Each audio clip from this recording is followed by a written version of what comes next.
Tina. I am going to be your host today for My Story Weaves Our Story. We have a wonderful guest with us here today. Hi, I'm Izzy. Thanks for joining us.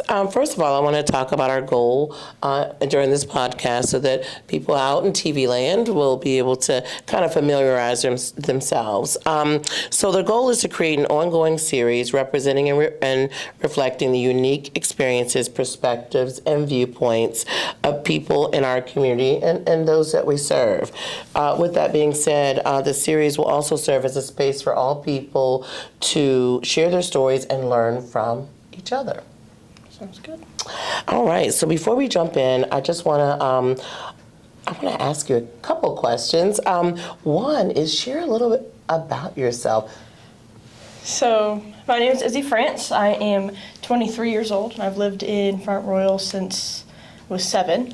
And just growing up here, I've loved it my whole life, and now I've turned to organizing in the community. I am the president of Front Royal Pride here, and so every day I go out, meet some new people, and uplift us just a little bit more than the day before.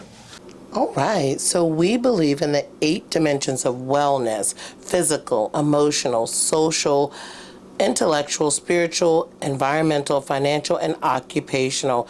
Which of those speak to you the most and why? So I would have to say, we've talked about this a little bit already today, I would have to say social and probably emotional. Social, just because it's one of the things that I've worked the most on in my whole life. I love to speak, I love to meet people, I love to go out and do things. But I've had to hold the most space for growing and learning more of my emotional wellness. I've been in therapy for 8 years now, still going strong. It's one of my favorite things to do. I love therapy, by the way. I co-sign therapy. I think it's wonderful. It's so good and it's so refreshing. And only go once every 2 weeks or whatever, but it's so nice. It's so nice to just go and hang out for a little bit. But I've been working on that and just trying to. I get angry sometimes, and just trying to learn how to regulate that is one of my biggest challenges. But every day we're getting a little bit better and a little bit calmer. Wonderful. Well, these are skills that we can learn and develop and improve on. I oftentimes will find myself reset. So with that being said, you said, that you like to speak, you're very comfortable with people, you're very social, and thank you for being vulnerable and sharing some of those things. I think, therapy sometimes is a word where it's like, no, don't say that, don't tell people. Yeah. Oh, yeah. But I think that the more that we can share that it's okay to ask for help, that it's okay, we can send the message and we can have some common language about what it means to take care of your mental wellness or your well-being. Absolutely. Oh my gosh. Okay, so tell us about your journey and your journey to wellness. So like I said, 8 years in therapy. I started when I was in high school, and which is the best time to do it.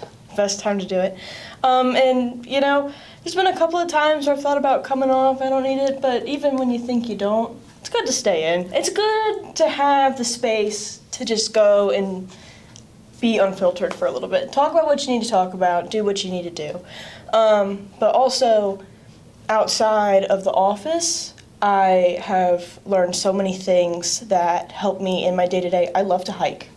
I love to be outside, and it's bad. I don't endorse this. I go on solo hikes and I put my AirPods in, very, very low volume, very low volume, but just so I can have something going on while I'm walking around. Just be, a couple hours out on the trail in the morning. Nobody else is out there at 7 in the morning. It's good. And it's a good reset. It's a good reset, and you can do it in places that are close to home but different. Like most of the trails that I like to do are south on Shenandoah National Park, about an hour and a half away. Okay. Just a little day trip. Go get lunch after. Just spend some time with yourself. And I love to be social. Sometimes I forget that I need to not do that. So it's a good way to back out for a little bit. Get away from the computer and work and everything. So would you say that that's one of the ways that you practice self-care? Just Absolutely. really getting out with nature, feeling more connected, being in your zone, hiking, listening to some music, kind of Absolutely. unwinding. I think that's so important. Sometimes we can get burnt out if we're continuing to give, especially being a social person that you are, a hard worker that you are, and sometimes even in this work that that I do, through mental health and talking about well-being and self-care and mental health, I think it's important to designate those times. And it looks different for everyone. Yeah. Self-care could be hiking. It could be, for my sister, it's I've got to go, get a pedicure because I can just have this designated time where I break away, can take care of me. So thank you for sharing that.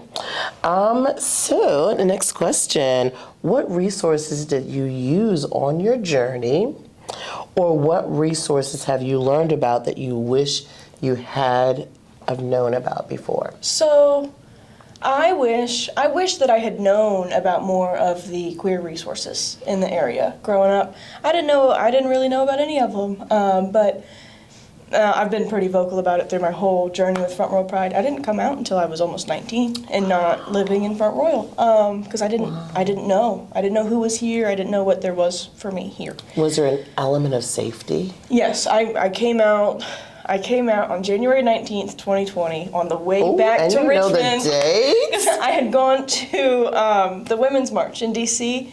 and I was a VCU student at the time. We were on the train back, and we got out, and I was like, oh my gosh, I feel so good. I'm just gonna do it. I didn't even tell my family. I just put it on Instagram.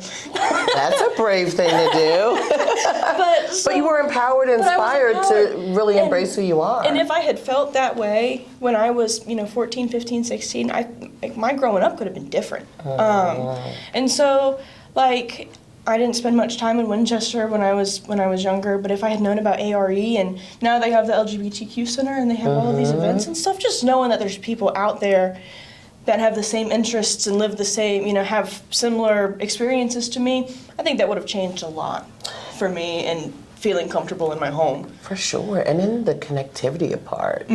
Community is really about feeling connected. And I had a couple friends in high school, and we were all gay, and we all knew that we were gay, but we didn't tell anybody else. And so outside of that I didn't really have anything that I knew of. Now, in the position that I am now, I've met all of these people, and I've learned all of these different resources, and every day I'm connecting people with new stuff. And you can share that. You can share that. So I'm always compiling stuff. I get Facebook messages every day. Every day. Well, because from a person that is very vocal, and I consider myself to be an advocate, it really could be anything. But if I learn of something that I feel is not right, unjust, or whatever, I'm likely to express myself. So with that being said, sometimes you get these resources and you can share them and you feel inspired and you're like, let me share, and then people relate to that. Like you become relatable and it's like, I gotta get in touch with her. Or they can feel your vibe. They can feel that energy and it's like, I just wanna, I want to talk to her more about this thing I want to learn about. It could be anything. So it seems like you are really a connected person, and when you're in leadership like that, people, they want to seek you out. Every time Front Row Pride goes to an event, I get at least 10 teenagers that come up to me and tell me their coming out story every time. And it is so sweet because they're so excited to just tell somebody new. And, Well, you've created... And I'll sit down and listen every time. I will listen every single time. We've created and cultivated that space for them. So thank you for that. All right. You're probably going to be a little shy on this one, but I'm going to ask it anyway. Is there a unique talent or hobby that you have that you'd like to tell us about or not? I told you I was nervous for this one. That's okay. You're in a safe space here. So I'm gonna pull it out. I am a retired drummer. I played the drums from about the time that I was 12 till about the time I was 19, and I've backed off of it a little bit. You're making room for hiking. Making room for hiking. I can't take the drums outside. Can't carry them outside with me. But you can listen to them on your iPod, like the instrumentals and all. That's what I do now. because I don't have as much time and space to play, I curate playlists every day. Nice. Every day, if there's something, put that in with the wellness. See? I have a playlist for every mood. I think I have 177 playlists on my Spotify. You might have to come out with Izzy's catalog of music. See, I thought you'd be a little shy. I knew that you had shared that before, but I wanted to just give you the space or the opportunity to answer or not. So thank you for that. I believe that we contribute to our communities in some way, and I think we all do. So that might mean raising a family, it might be through your job or volunteer work, or it might even be doing some of, things that are good for your neighbors. So what is your view on that? Anything can be contribution. Anything can be contribution. It can be the smallest thing of my neighbor. I live in the suburbs, and my neighbor's trash can tipped over, and I went and I picked it up. It doesn't have to be creating a nonprofit. I think a lot of people look at me and look at Front Row Pride, and they're like, "Wow, that's so much. How do I do that?" Not everything has to be that big. If you want to, go for it, and I will help you figure it out because it's hard.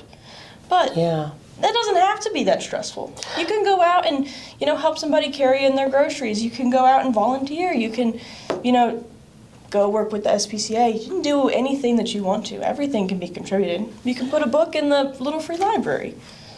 Yeah, and on that note, I just want to add this part because I think it's just so important, and some people just don't realize the magnitude of just one thing that people can do to contribute. And it's hard if you have your beliefs and you have your biases and things like that, but I believe that one simple thing that people can do to contribute to our communities is being kind. It doesn't cost you a thing. It's respecting people in their space, their, how they want to be identified. And those are contributions. We're all different. The communities that we live in are so diverse. There's so many different backgrounds, ethnic backgrounds, interests. And I think that people just don't understand that how important it could be to open a door for someone that might be elderly that needs help, to say hi to someone in the morning.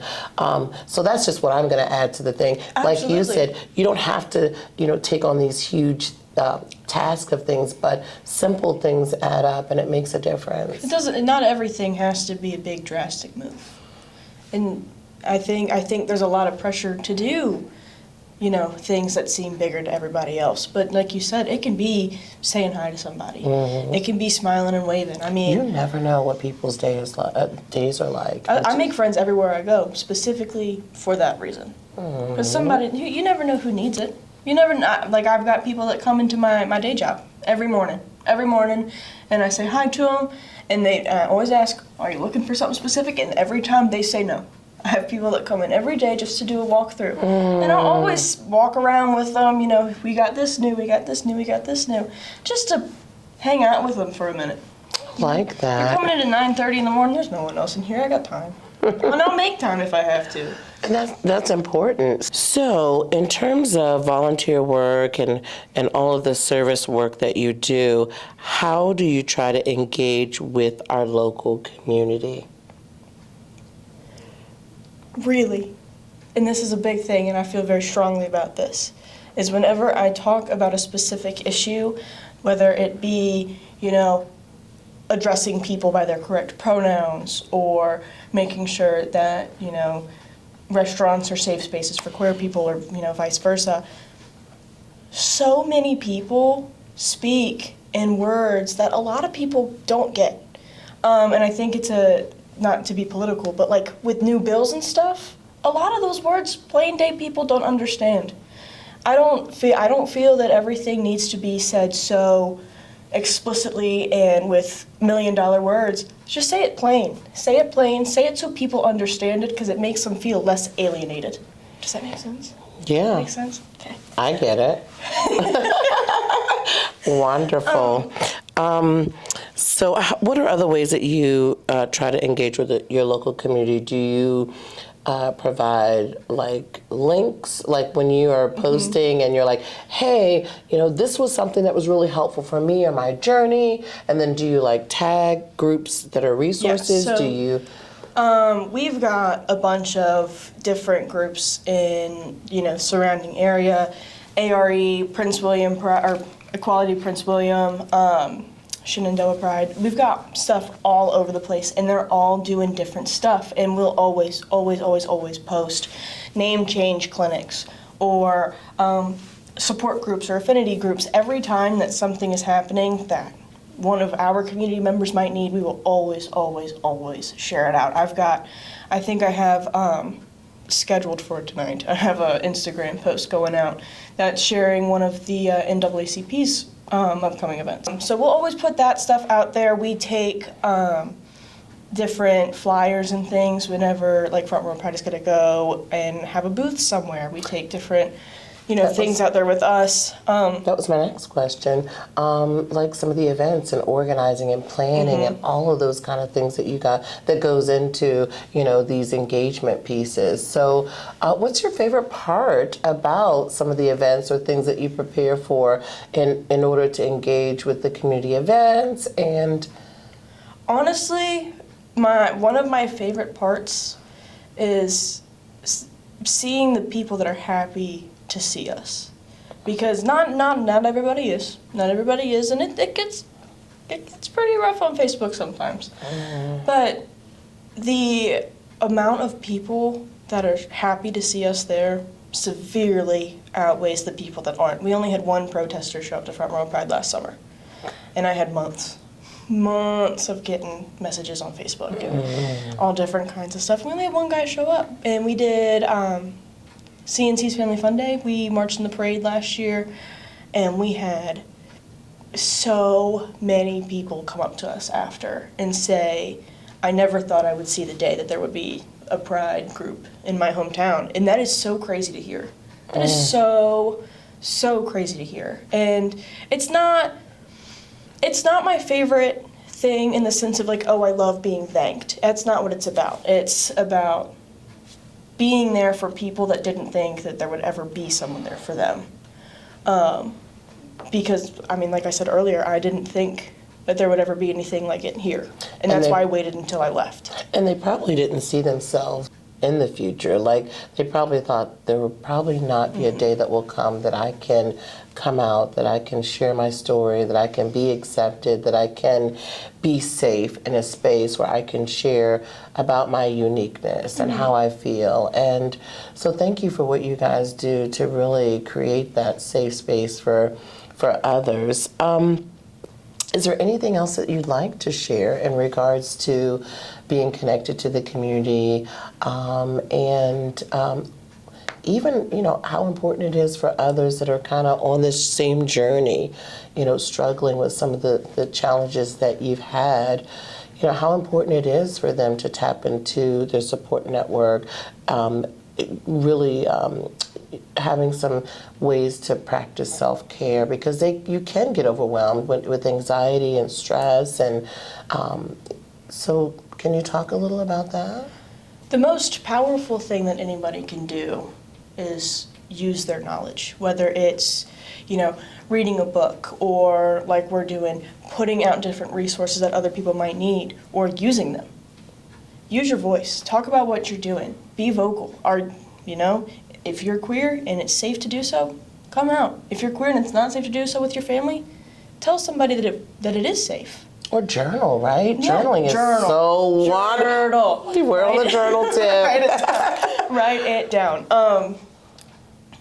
You can't just sit on everything. It's why I talk so much. It's good. You can't just sit. And the more you do, the worse it'll feel. And it does take a toll on your mental health, not having to hold on to things and not be able to share. Oh my God, I have really enjoyed my time with you today. I have like a million things going through my mind, and it kind of takes me back to myself just for a moment. Growing up as a child that was, my dad was African American, my mom was Caucasian, and it was really tough growing up. I never knew where I belonged. I didn't know if, the black community was like, oh, you're too light.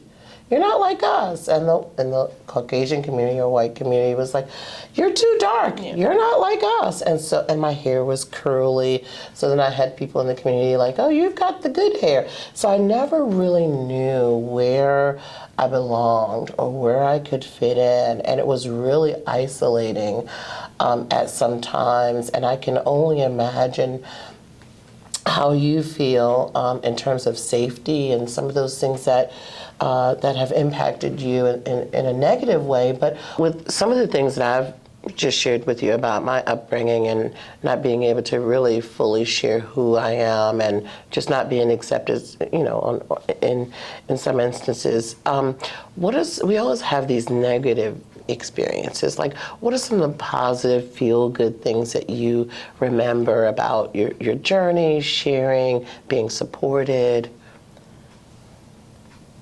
My first date with a girl. I have never felt so comfortable doing something so scary. Because I was 20 years old. And I drove to Maryland to meet her. And there was nothing special about it, but I was just so excited. I was like, wow, I really can do it, and it feels right. And that was crazy. I never expected, because I'd never felt that way with any of the boys. And so actually feeling it and seeing what everybody was talking about the whole time was so crazy, and being able to understand it really solidified that it was what I was supposed to be doing. And then the next year I went to my first Pride Parade at Capitol Pride. And oh my gosh, there's so many people in there. And again, I've never felt so comfortable around so many people. And everybody was so excited. And there were kids walking around giving out granola bars and throwing little beach ball stress balls from the floats and everything. It was so fun, and that was pretty much it. I am unwilling to not feel empowered. I love that. So it comes back to community, that feeling of community. Yes, I'm dealing with these challenges on my journey, but I'm here where I'm supported, and I'm here with my tribe. I'm here with my community. Even during some of those hard times. And those are the times I think that carry us through when we look back in our lives and we're like, I can't believe this happened to me. I can't believe this is happening. Why me? And then really tapping into those feel-good moments, like the moment of being surrounded by, people that, are on a journey and together. So that's what it's all about, the togetherness piece of it. And I'll tell you, front row pride is not easy. It's not easy.